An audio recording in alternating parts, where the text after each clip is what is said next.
All right. Welcome back, everybody, to Altcoin Daily. My name is Austin Arnold. My name is Aaron Arnold. And we just had a great conversation with the great Ben Mezrich. Aaron, what do you think? So Ben Mezrich, if you don't know, he's written, I guess his most famous thing is The Social Network. He was the author of the original book. And just so everybody knows who we are, we're coming at it not only as big Bitcoiners, obviously, you know, we're big into the cryptocurrency space, but we're also SAG actors. So we understand the industry as well. So we were picking his brain from an industry perspective and also from a Bitcoin perspective. So I feel like we got some information out of him that he hasn't talked about before. I have him, hey, can you list out some of the known Bitcoiners who are going to be in the feature film? Some names he dropped. Roger Ver has a part in it. He said Roger Ver is a little bit antagonistic with the Winklevoss twins, since the Winklevoss twins are all about let's regulate this. Roger Ver is more libertarian. And he understands that Roger Ver is different from the Roger Ver, you know, the book is about and the movie's about Bitcoin's journey to $10,000. He understands that, you know, the space has evolved since then. And also Charlie Shrem is in it. Eric Well, we should say their characters are in it. Those actual people aren't in it. Exactly. There's characters. You're going to see somebody playing these guys on screen. And generally speaking, Ben is just the type of dude you can have beer with. He has stories, going from The Social Network to now Bitcoin Billionaires, working with Kevin Spacey back in the movie 21. Great conversation.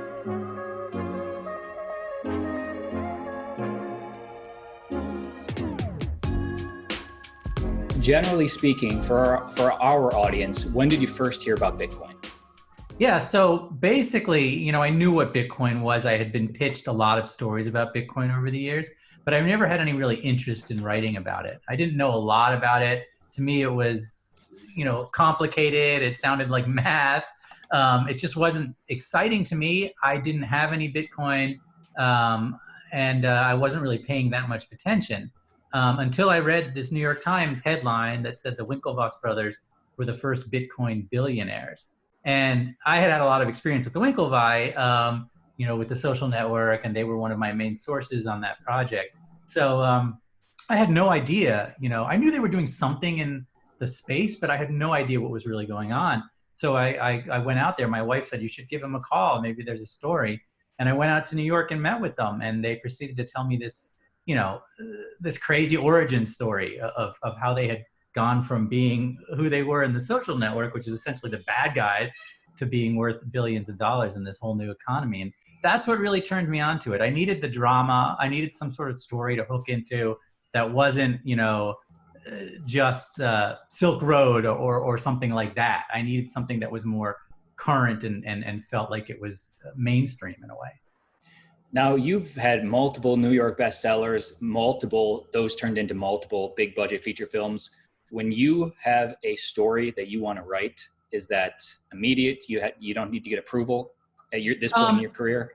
It's, you know, everything is different. So in terms of nonfiction, I write up a treatment. So the first thing I do is I write usually like a 15-page treatment, which is essentially like a synopsis, right? And I send it first to Hollywood usually. So usually I set up the movie.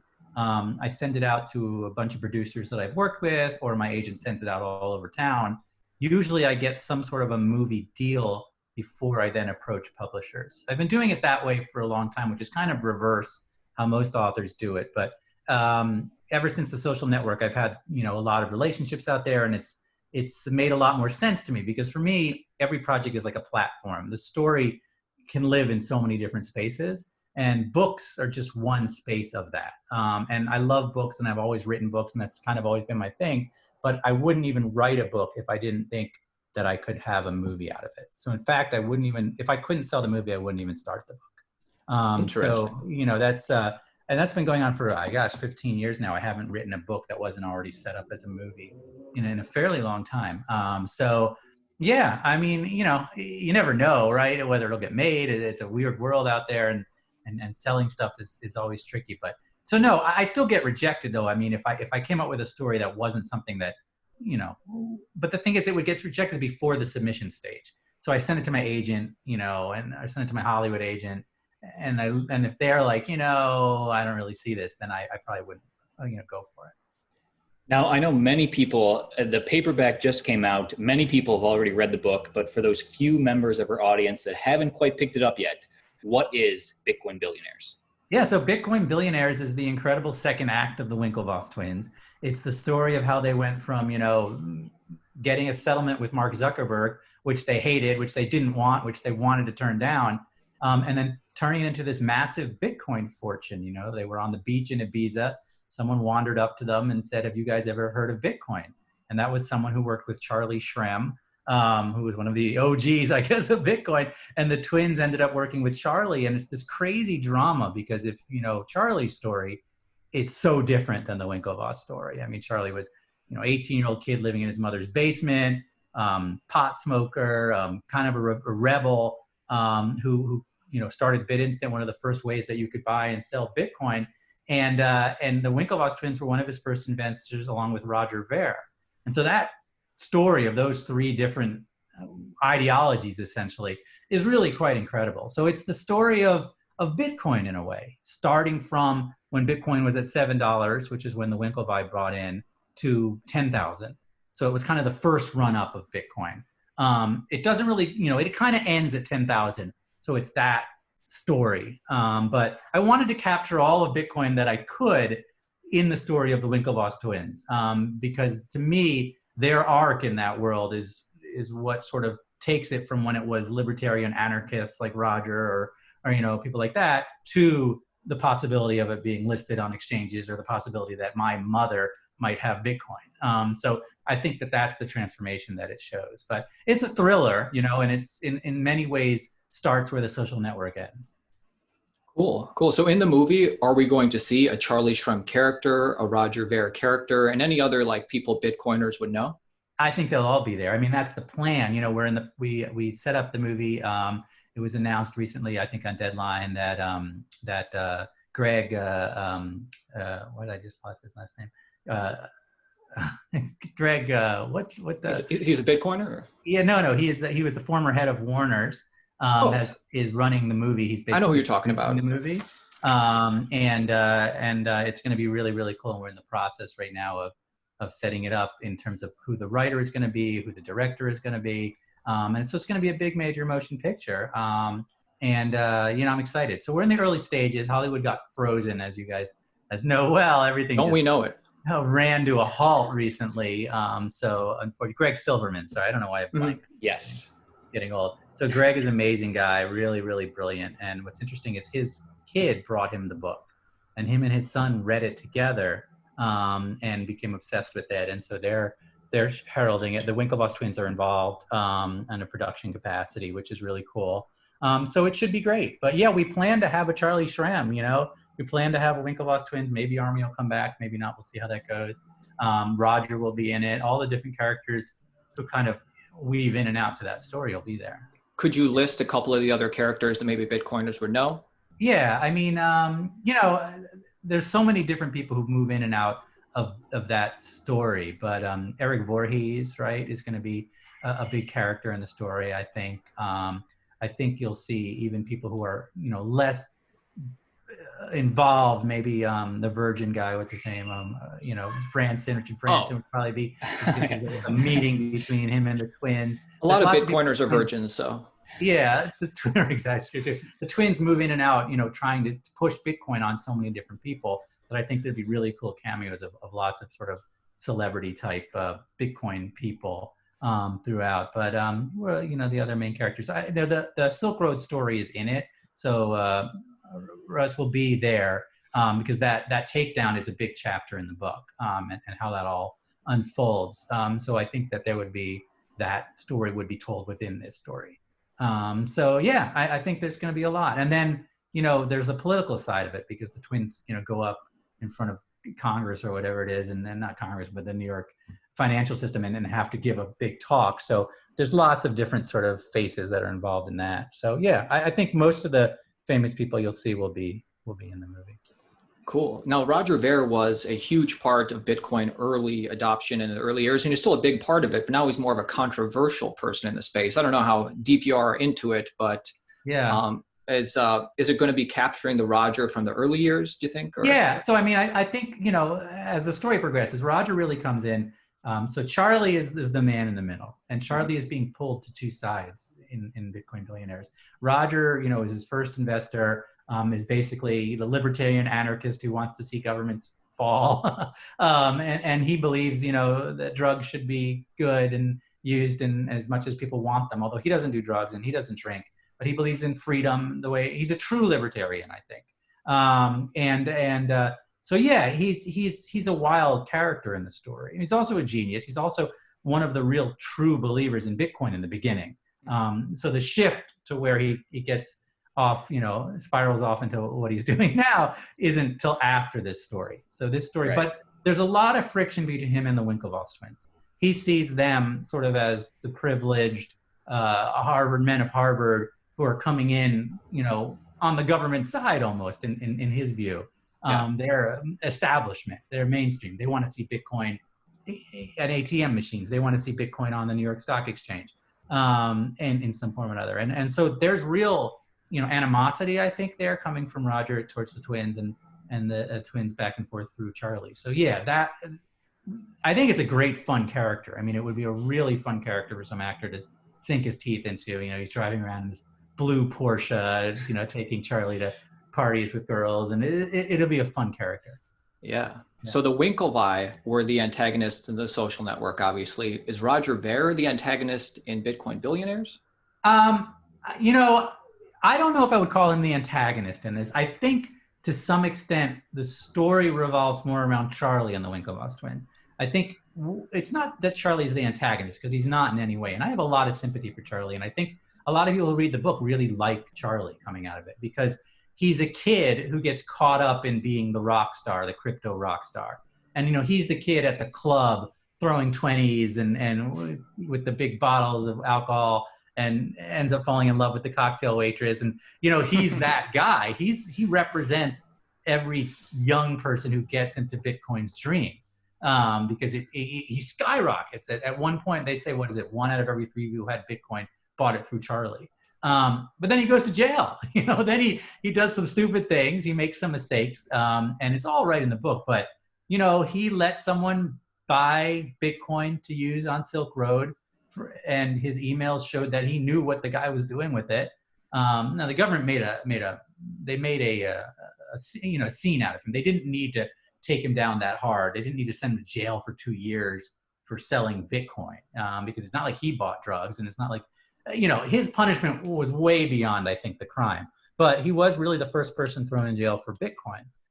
So it's not that he's the antagonist, but him and the twins definitely have a falling out.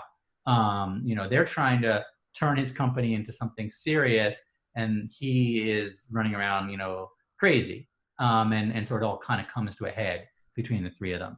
So, so in that respect, you know, Roger is definitely the devil on Charlie's shoulder in the story, who's pulling him towards the darker side of Bitcoin.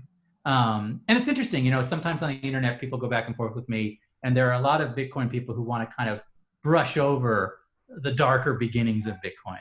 But I don't think that's fair to do. I really think the Silk Road, the fact that Bitcoin was originally used by libertarians and anarchists for illicit things, is part of the story. And part of the fun of what Bitcoin is, and the proof of concept of Bitcoin was buying and selling drugs. You know, that was the proof of concept of Bitcoin, because it was somewhat anonymous. There was no middleman. You couldn't do that with a credit card for the most part. And so it took the place of cash better than it ever has since. So I think that is a great part of the story that sometimes people want to brush over, but I think that it's interesting to tell. I agree. It should be celebrated. You know, if Bitcoin really is censorship resistant money, then it needs to be able to be used for buying and selling drugs, just like cash is. And that's just, you know, going to be part of any money. Exactly. So it's that sort of drama that's in there. But in terms of the movie, I could see Roger becoming more of a villain. It really depends on how the script is written. You know, when we did The Social Network, in my book, I don't think that the Justin Timberlake character, that Sean Parker, is really the bad guy. But in the movie, he certainly comes off more and more as the villain, you know, him or the twins.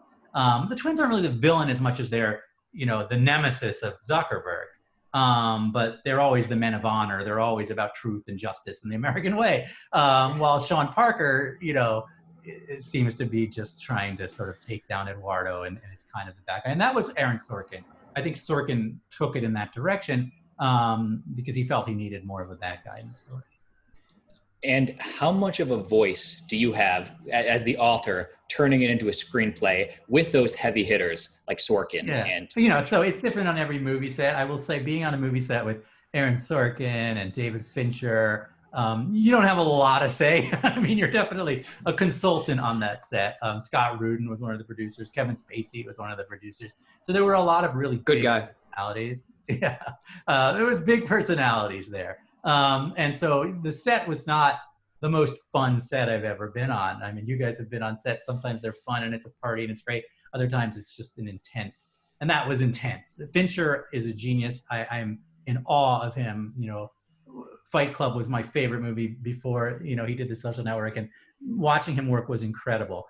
So I was there in the script writing phase. So Sorkin and I spent a lot of time together as he was writing the script, and I was basically just telling him whatever he needed to know. I was setting up interviews with everybody. So I set him up to meet, Sean Parker, or meet with the kids over at the Phoenix Club at Harvard. And that was your job to set those interviews up? Yeah, I mean, that was a big part of it, because I was the only one who had ever spoken to Eduardo, for instance. I was the only one who had to write the book. I was in with all of these different characters. And Aaron came in for 3 weeks to write the screenplay. So rather than him having to start over again, he was able to interview the people that I'd interviewed. So it was really cool. And I was sitting in a hotel room handing him pages because I was writing the book while he was writing the script. So that's where I had a lot of input. Once the movie is shooting, the author of a book is like, they want you to hang out at the bar and leave everybody around. Basically, they're not, you have a great time, but you're not really having any power. Yeah. Let me ask you about that, because in my personal opinion, I love The Social Network. It came out in 2009. We were freshmen in college at the time. We watched it with all our friends. I think from the story to the script to the dialogue to the direction to the score, everything about it is, in my opinion, makes it one of the best American films of recent times. It tells an American story. Are those, a large part of it obviously had to do with the story itself and you writing it, but also David Fincher brings in his own style. Aaron Sorkin brings in his own style. Can you speak a little bit to what they brought themselves in their own style that made the movie so special? Yeah, absolutely. So, I sold the book in a crazy way. I had written a treatment, a 14-page proposal, basically, because Eduardo had come to me, email at 2 a.m. My best friend founded Facebook and no one ever heard of him. And that was from his friend at Harvard. I went out to a bar, in walks Eduardo and starts the conversation. Mark Zuckerberg fucked me. And he proceeds to tell me this crazy story about Mark fucking him over. And so I wrote a 14-page book proposal, and my agent sent it out, and it ended up leaking onto the internet, onto Gawker. And Gawker printed my entire treatment, basically. And that day, Aaron Sorkin called and said, I want to write this as my next movie. And David Fincher called and said, I want to direct this as my next movie. But I hadn't written the book yet. So basically I had to lock myself up and write the book over the next 3 months, while Aaron came in to write the screenplay. Aaron is an absolute genius. I mean, as a writer, there is no greater screenwriter, I don't think, living today. And he immediately understood that it had nothing to do with Facebook. And that was kind of what was really intriguing about that movie. It's more like, it doesn't matter what's happening there, because it's more about something much, much bigger than that. And I remember when they came up with the title, The Social Network. And at first I hated that title. I was like, that doesn't say anything. My book was called Accidental Billionaires.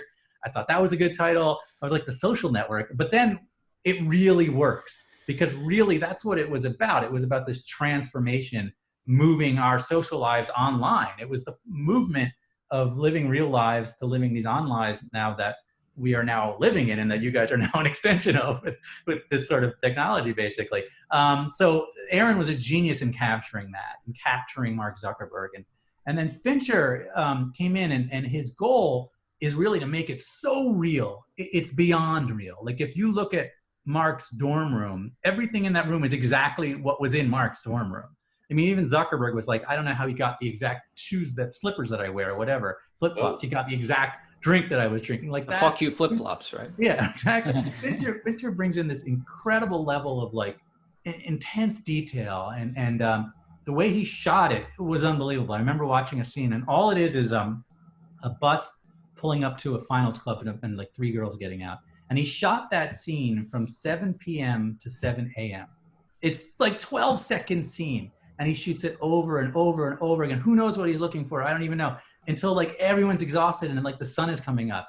And it ends up being on the screen for like 12 seconds, but it's perfect. And I think every shot in that movie is perfect. And that's where Fincher comes in. So the marriage of the two of them together, I mean, I think is just something that I don't know if it'll ever be captured like that again. And I agree that, my involvement or non-involvement, it really is one of the best movies of the last decade. And I think it'll hold the test of time for a very, very long time because it just captures a moment. And it also helps that Zuckerberg continued along that path and has become more and more the Zuckerberg from the movie every year. I think we really, really captured something true about Zuckerberg and about the Winklevoss twins in some ways, although in Bitcoin Billionaires, it resolves who they really are, I think, even more.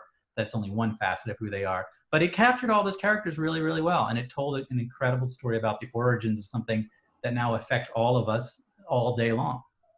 Yeah. What is that truth that you captured about Zuckerberg? Is it his quest to be respected? I mean, it's really there's this weird darkness in there. I've described it as megalomania, but I don't think that's exactly right. He really, really wanted to change the world into something that fit him and his worldview, whether unconsciously or consciously. He was, a nerdy guy who was very good with computers, who was living already online to some extent, and really wanted to create something great. Didn't care about money. Money has never been a big deal to him, which is something that is fascinating to me. But he turned down $1 million deal when he was in high school just because he didn't want it, just gave the thing away for free. And so he didn't build Facebook for the money. Now, Sean Parker comes in and is talking about the money, and that's essentially other people drove it in that direction. But when we look at all the crazy things that are going on with data and with, what Mark doesn't believe in data or privacy the same way that we do. He really believes the world is a better place if everyone is on Facebook and everyone is sharing everything, and that we all live on Facebook in this village. And in terms of sort of the different problems they've had in terms of him not being a publishing company or him, fake news going on Facebook, this all kind of fits into his view that Facebook is this self-contained world that we're all supposed to live in, just like we're living in the real world. And it's, so it's an interesting captures who he started as and why all these things are happening can be really seen in the social network, I think. But he also believes that he's always right and everyone else is wrong. So he'll do something, everyone will complain about it, he'll pretty much ignore them, and eventually we all acquiesce. And so the truth is he's been proven right over and over again, because in the end we all just give up. And so I think that it has continued forward in that respect. So I don't know, it's a fascinating sort of character study. For sure. Let me jump in real quick, because I did have a follow-up from something. How likely is it, or how important to you in the production is it to get David Fincher and Aaron Sorkin back, and maybe even some of the actors? Is that not important at all? And if it isn't, so it's not. I mean, obviously they're the best people in the world, and I would love to have them. But I think there's a couple things going on. I think there's the possibility of an actual sequel to The Social Network. So I know Aaron Sorkin and Scott Rudin have sort of thrown this idea around, the idea that they would be interested in doing a sequel one day. There's so much has happened with Facebook, separate from the Winklevoss story, that you really could do a sequel to The Social Network about whatever, Cambridge Analytica, about everything that's happened with Facebook ever since. So there's a possibility that Sorkin would end up writing that, which I would be involved with, as the writer of the original book. So that might be separate from this. So it's not, it would be interesting to see a different take on this as well. The Winklevoss twins in The Social Network are very different than the Winklevoss twins in the world of Bitcoin. In that they're the dumb jocks running around chasing the Karate Kid around the gym, right? But in this one, they are the guys who speak 5 languages and are, believe so much in this revolution of money that they buy 200,000 Bitcoin at $7 a coin and hold it for, how many every years, and are attempting to build something in New York that is not who they were, in that Social Network. So you might see a totally different view if you had a different filmmaker. So we're out to different filmmakers right now, and we'll see what happens. But obviously, if David Fincher and Aaron Sorkin ever want to do anything, you say yes. You would never say no to those people in any way of any form. So they're amazing and they're incredible. Yeah, of course. The reason I And asked. Army's a good question too. I'd love Yeah. to see Army come back and play it again. You know, he's such a phenomenal actor. In Bitcoin Billionaires? In Bitcoin Billionaires? Sure, I'd love it. I'd love it if he played the Winklevoss twins and everything. Yeah. You know, he's the perfect Winklevoss twin. But we'll see. He'll wait for a script and a director. Mm-hmm. He's grown to be an incredible actor, and since then he's done so many amazing movies. So Sure. It would be awesome. He's a Great guy. actor. Yeah. The reason I asked, though, is because I've heard you describe it as a continuation of the Winklevoss's story. But obviously, if Aaron Sorkin and David Fincher aren't attached to the project, we can probably expect a totally different style. Yeah, I mean, I think so, but you know, it's early to say. Or do you think maybe they would try and match the world David Fincher created, or the dialogue Aaron Sorkin's famous for? It would be interesting. I think this story is a little more upbeat, I guess is the word. I don't know there's a darkness to the social network that I don't think exists in this story. It's much more a like upswing kind of story in a way, because you're riding Bitcoin all the way up to billions. And so, you know, there are similarities, but I don't know. We'll see. We'll see who ends up making the movie. Now, my recollection back in 2009, at least from my view, was like Facebook, social networks, they were easy to understand, or at least Bitcoin, to me, like Aaron and I deal with as we grow our audience on YouTube all the time, there's a barrier to entry in understanding a blockchain and understanding cryptocurrency. The problems that Bitcoin solves, Yeah. What is your process? Obviously, you're a storyteller first, and you're talking about the relationships, but what is your process when dealing with a more technical subject? Yeah, so as I've said in a lot of interviews, the blockchain I think is the worst word ever invented. I hate that word. Oh. That's the reason probably I never wrote about Bitcoin before this story. It's just an awful word and an awfully difficult concept. And the whole mining thing is just a mess in terms of trying to explain that to a regular person. So when I write a story, it's really about the dramatic scenes, the actions, the relationships, the sort of Shakespearean ripping apart of people. It's those things that really, I think, catapult the story. But you have to get sort of the medicine in as much as you can, but in as simplistic a way as you can do it. So you find ways to explain it that you need no knowledge, you know, at all. It's really interesting. So Bitcoin Billionaires has definitely been embraced by people who are into Bitcoin, but it also found somewhat of a mainstream audience out there, which is really cool. People are reading it who have no Bitcoin, who may never buy Bitcoin. And that's intriguing to me. And I think with the movie, even in a bigger way, you have to reach a mass mainstream audience who have never, ever bought anything like that, who know nothing about cryptocurrency. You know, so basically you have to figure out ways to explain it through the characters and through the action that have very little to do with the technology. And this was similar with Facebook in a way, but even more similar to a lot of the other books that I've written. You know, I've written Woolly, which was about a Harvard professor who was making a woolly mammoth using CRISPR technology. And that is incredibly difficult stuff if you really get deep into it. But I wrote it like Jurassic Park. And so you try and figure out the way, you know, to get woolly mammoths in there. And that's the way you teach people DNA. And in Bitcoin Billionaires, our woolly mammoths are the Winklevoss twins, right? It's not fun to sit around and talk about the blockchain, but it is fun to talk about the Winklevoss twins on a beach in Ibiza. There's just something about that is more entertaining. And so you try and find the visual way of telling the story without getting bogged down in the technology too much. Yeah. You know, Silk Road is another great story and a great swing. And Charlie Shrem, of course, you know, we can all identify with Charlie in a lot of ways. And I think that's a good way to tell the story. What he's doing is very complex, I think, but the way he's doing it is not complex at all. We can see ourselves all doing that. So that's kind of how you do it. Yeah. Interesting. So I know you're not a hodler. I don't even think you consider yourself necessarily a Bitcoin guy because you're a storyteller. I don't have first. any Bitcoin. Yeah, you don't have any Bitcoin. Yeah. So when I set out to write this book, it's interesting. You know, like everyone else, I had the whole FOMO. I mean, I missed out, right? I didn't get it when it was dollars. And by the time I was writing this book, it was around 3,000 when the book came out. And I still didn't buy any for a couple of reasons. And the main reason was I was going out promoting a book about Bitcoin and telling the story of Bitcoin. And I didn't feel like it was my job to be promoting something to make money on it. You know what I'm saying? I mean, I make money on the books, obviously, but I'm not out there promoting Bitcoin because I have Bitcoin.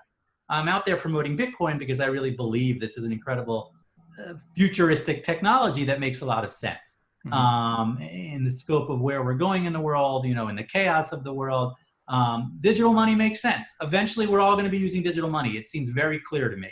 And Bitcoin is the first one in that set that works, and essentially. So that's why I love and promote Bitcoin. Not because I have any Bitcoin. Am I sad that I don't have Bitcoin? Yeah, I'm sad I don't have Bitcoin. You know, when the book came out, I could have gotten paid in Bitcoin and I would be retired right now. But instead, you know, I went, you know, the dollar route, and here I am. But yes, I believe in the people. Also, I have a lot of respect for people who have either the guts or the insanity to sit on an investment like that. You know, you look at the Winklevoss twins and people are like, oh, they got lucky, they bought it at $7. That's not luck. I mean, you would have sold it at $10, right? I might have sold it at $100 or $1,000 or $5,000 or $10,000, and they're still holding it.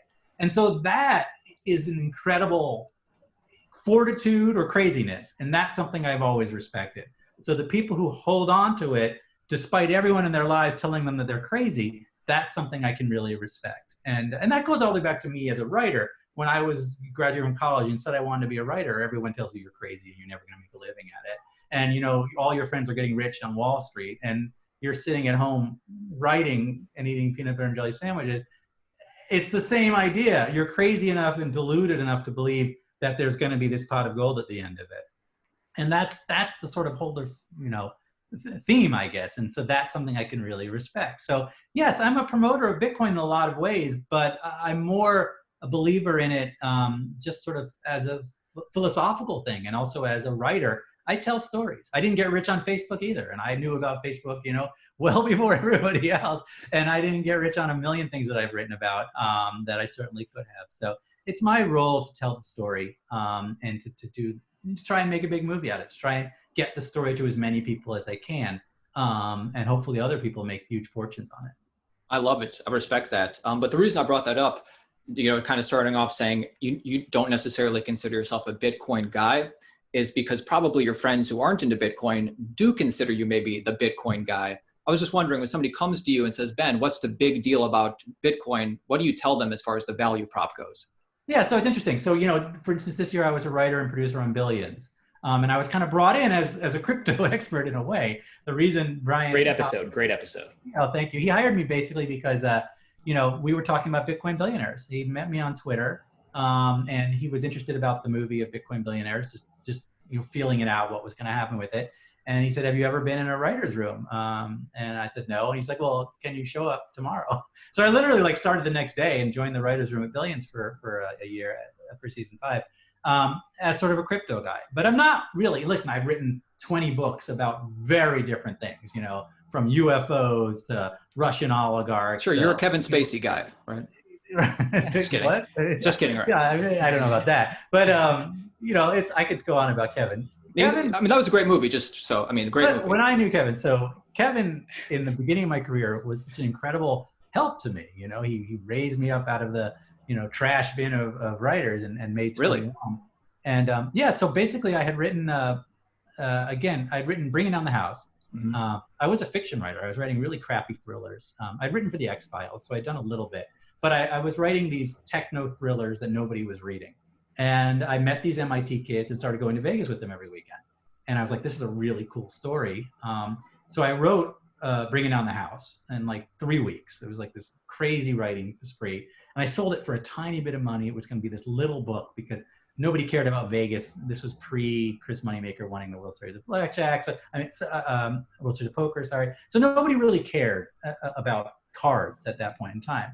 And then I wrote an article for Wired magazine, and that article found its way to Kevin Spacey, who read the article and called me up out of the blue and was like, I want to make a movie out of this. And back then, getting a call from Kevin Spacey was a good thing. Yeah, of course. Probably not so much, but you know, I was like, wow. And so basically, he changed my life, because by taking that project, suddenly, you know, that book skyrocketed. I was on the Today Show. The book was number 1, was on the bestsellers for 63 weeks. It was this huge life-changing moment. And so for the next decade, Kevin was producing, you know, on a lot of my projects. And then, you know, about 10 years ago, it's sort of, I haven't had any, you know, kind of projects with him previous to all of that craziness either.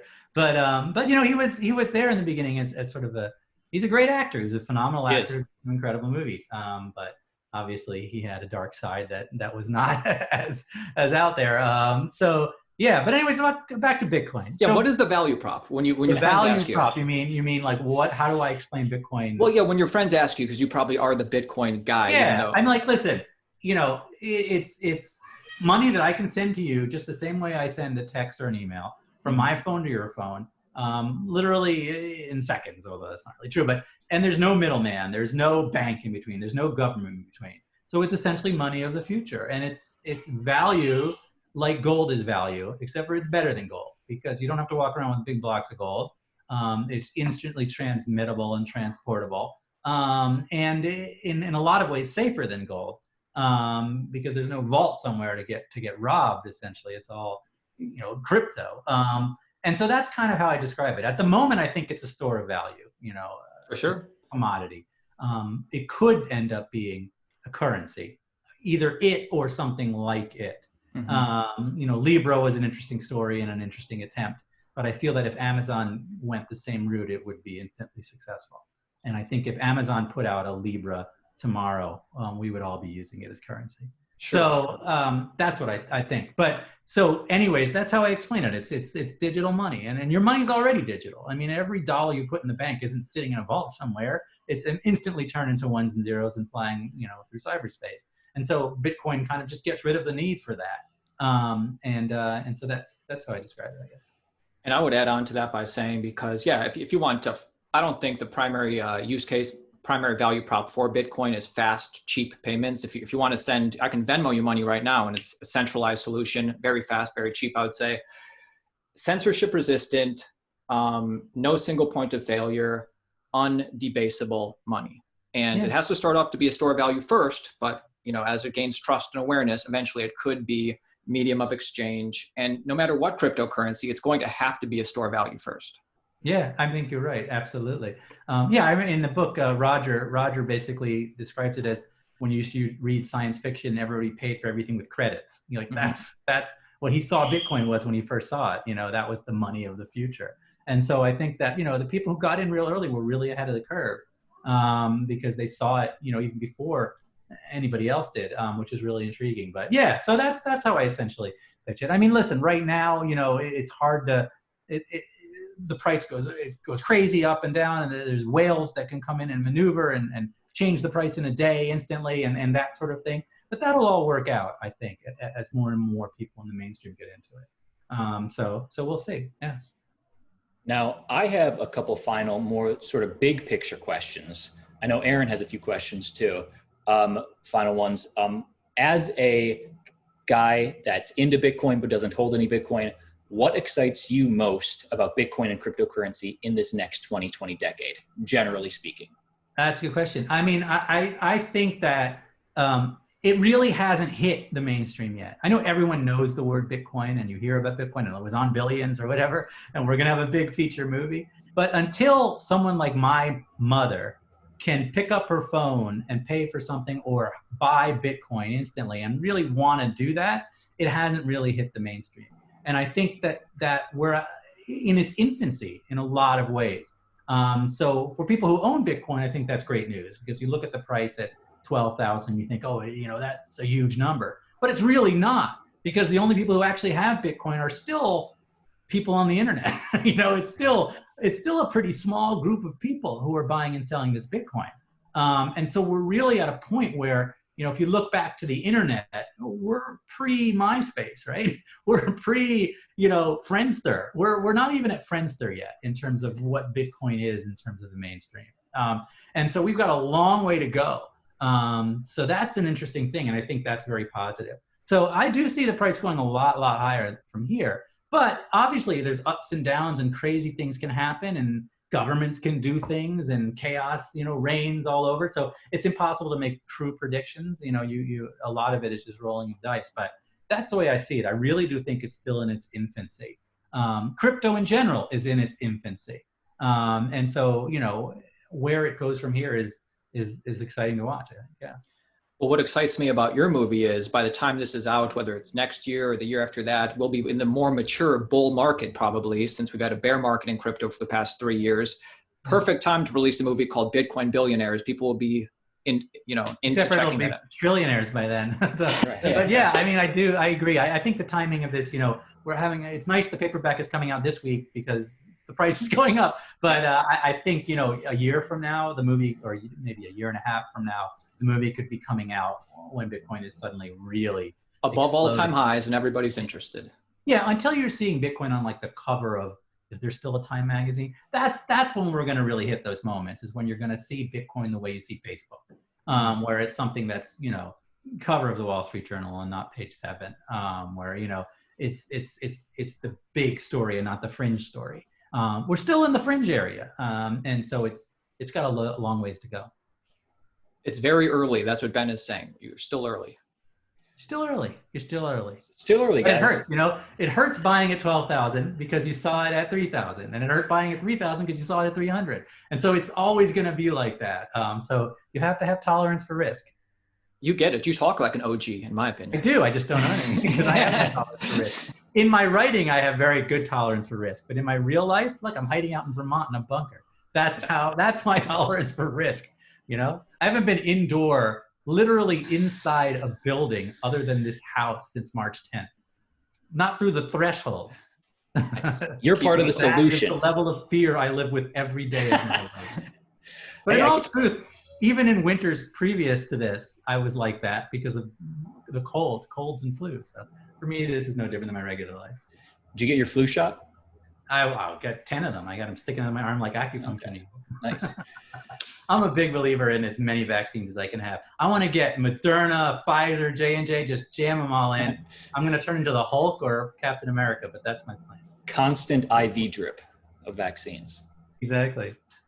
Hey, my second from last question, Ben, when you are, it totally depends on who's directing, so many other things, but for Bitcoin Billionaires, the movie, when it's being cast, how important is it to you personally that your leads have a basic understanding of what Bitcoin is, why it has value, like we just talked about? Well, listen, it would be nice. I think that any actor who comes into this, and you guys know, actors really do a lot of research, especially for a big feature like this. They'll spend time with the characters. And if you spend time with Charlie or you spend time with the Winklevoss twins, you're going to gain a really good understanding of Bitcoin. So I think whether they come to it as Bitcoin virgins, or they come to it, knowing a lot about Bitcoin, by the time they're filming this movie, they're all going to know a lot about Bitcoin. I think, I don't think it's important necessarily that we find actors who are already deep into that world. But I think the process of making this movie is hopefully going to inform them to that degree. But there's Bitcoin, there's different views and different ideologies. And so you would hope that you would see all these different ideologies on the screen. Yeah. I love it. Aaron, final questions? Ben, thank you for being with us today. I guess my final question is, we love movies. We're SAG actors, very knowledgeable talking about Bitcoin. Obviously, the roles of the Winklevoss twins are very coveted, but is there any way that you can help us get in the room? You guys are identical, right? Correct. That is fantastic. Are you guys the same as the Winklevii, where your eggs split so late that you're like finishing others, you have that ESP and all that kind of stuff? Well, sometimes we do finish each other's sandwiches. Oh, okay. That's good. No, listen, I think that you never know, but you definitely could get in the room, I'm sure. That's cool. You guys. Ben, keep us on your radar, okay? Yeah. Row? Yeah. Oh, do we row? You know what? Aaron and I were big volleyball players. We're big. We were in track and field. Our specialty is acting and Bitcoin, but Well, yeah. Listen, I think there's going to be really plum roles. I think there's going to be a lot of fun roles for actors in this movie. I think it's going to be one of those movies that is actually fairly easy and fun to cast once we have the right writer and director involved. So I'll definitely, you guys will get on this podcast again or this YouTube channel again and talk about it when the time comes, and maybe get the twins on here too. It'll be a lot of fun. I love it. Love to get the twins on. All right, really Ben, where can our audience find you, and where's the best place to buy Bitcoin Billionaires paperback? Yeah, so Bitcoin Billionaires out in paperback right now. Just came out. It's do people still go to bookstores? It's at bookstores. It's on Amazon. You can come to me on Twitter. I think is the easiest place to find me. So it's just Ben Mezrich on Twitter or Instagram or whatever. But yeah, the book's available everywhere, and I hope people pick it up. It's in about 12 countries now as well. So anywhere you are, you should be able to find a copy of it. And hopefully people will keep buying it. It's awesome. Thanks.